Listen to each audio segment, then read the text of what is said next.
둘째 딸입니다. 오늘은 미국 동부에 사는 외벌이 2인 가족의 가계부를 좀 털어보려고 하는데요.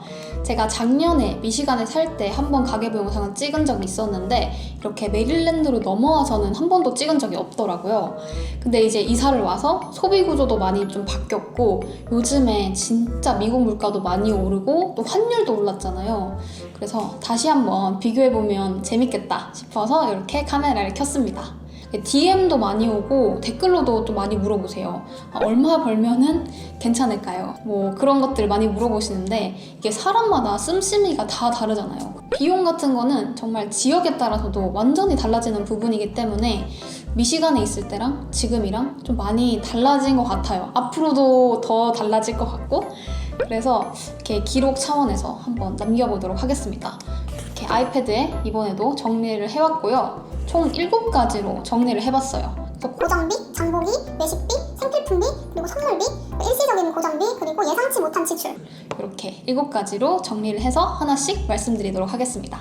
그러면 이 미국 동부 땅에서 외벌이 한인 부부로 살고 있는 이 사람들은 돈을 얼마나 쓰는지 바로 공개해 보도록 할게요. 첫 번째는 고정비인데요. 이거는 말 그대로 숨만 쉬어도 나가는 비용입니다.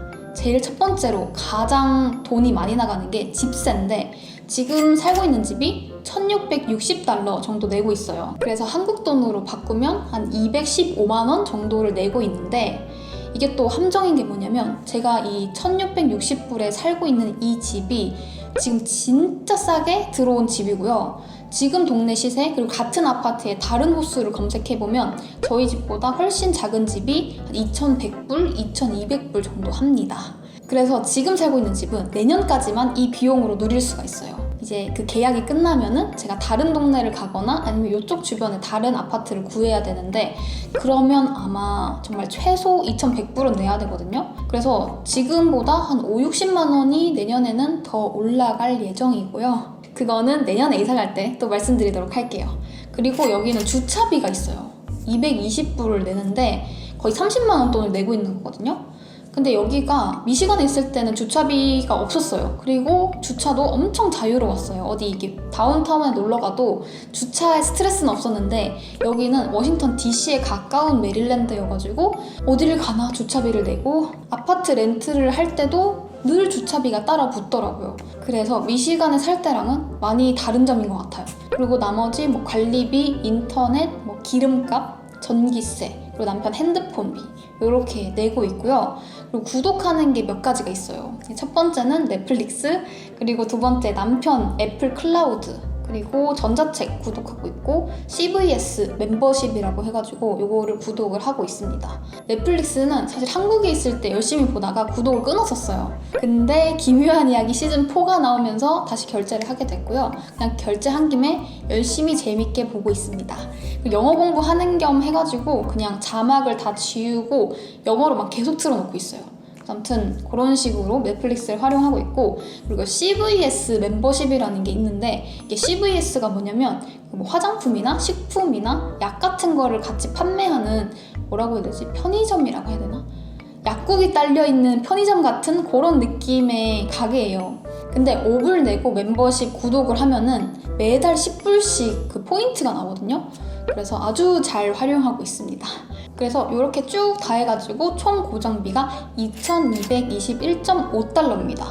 한국 돈으로 따지면은 288만 7,950원 정도가 되는데 요즘에 환율이 많이 올라가지고 1,300원으로 계산했을 때 이 정도 금액이 나와요. 거의 한 달 월급이죠. 이 그냥 숨만 쉬어도 나가는 돈이 정말 비싸고 내년에는 아마 한 330만 원 정도 나가지 않을까 생각을 합니다. 두 번째는 장보기 비용인데요. 요거는 진짜 아끼려고 엄청 노력했는데 총 $306 정도가 나왔어요. 그래서 한국 돈으로 한 40만 원 정도? 이렇게 나왔는데 이거는 정말 많이 줄인 장보기 비용이에요. 왜냐면 진짜 하루 거의 삼시세끼를 다 집에서 먹고 남편 도시락까지 싸고 있거든요.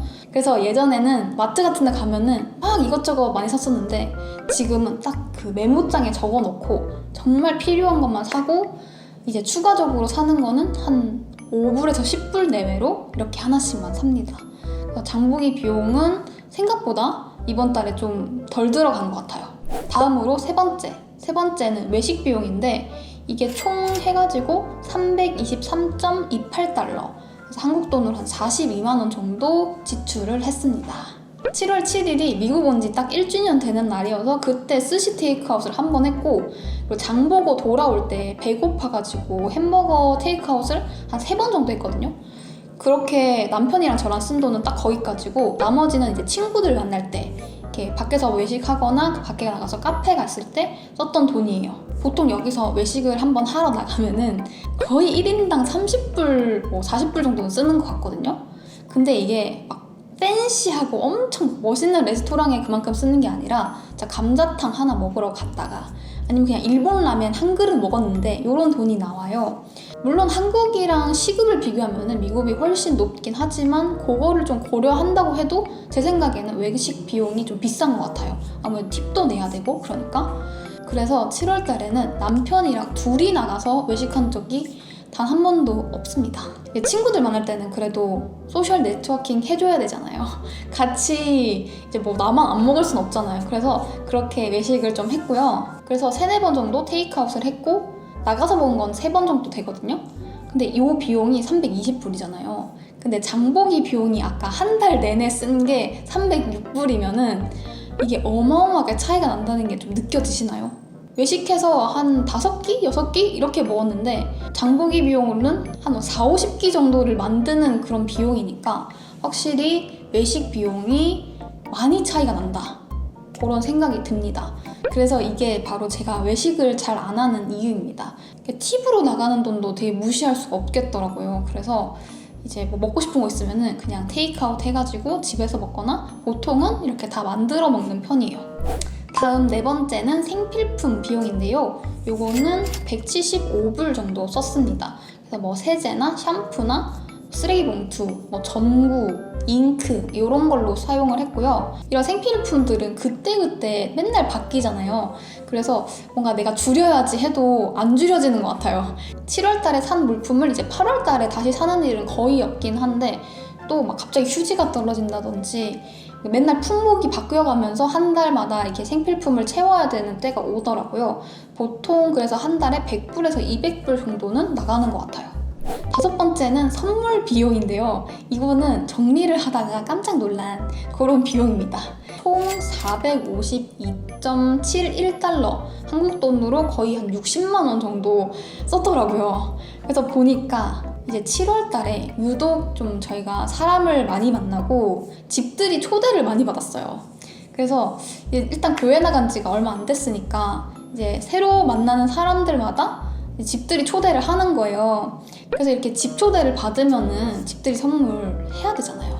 그래서 이렇게 좀 돈을 많이 썼습니다. 뭔가 7월 달에는 이벤트가 많았어요. 선물비라는 항목을 만들 생각이 없었는데 너무 많다 보니까 이번 달에는 이렇게 정리를 해봤습니다.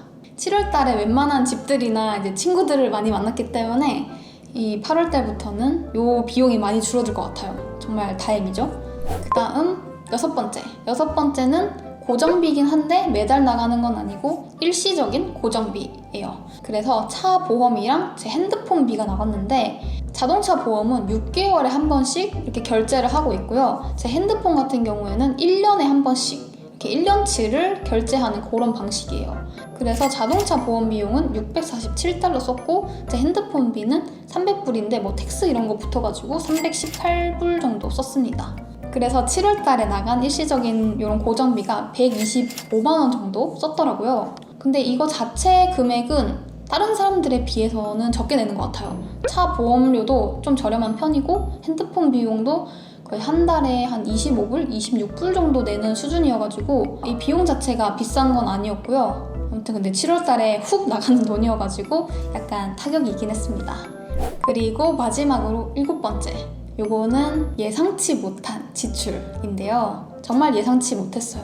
항상 인생은 예상한 대로 흘러가지 않더라고요. 그래서 이번 달에 썼던 돈이 예상치 못한 지출로 479달러 정도 썼고, 한국 돈으로는 한 62만 원 정도 나갔는데, 왜 이렇게 됐냐면 그 자동차 라이트가 좀 이상하다고 경고창이 뜬 거예요. 그래서 이거를 고쳐야 되는데, 보통 카센터를 가면은 그 가격이 어마무시하거든요. 그러니까 부품값이 한 30불, 40불 이 정도밖에 안 되는데 막 그 사람들이 이제 부르는 돈은 막 100불, 막 200불 막 이렇게 불러요. 되게 간단한 건데도.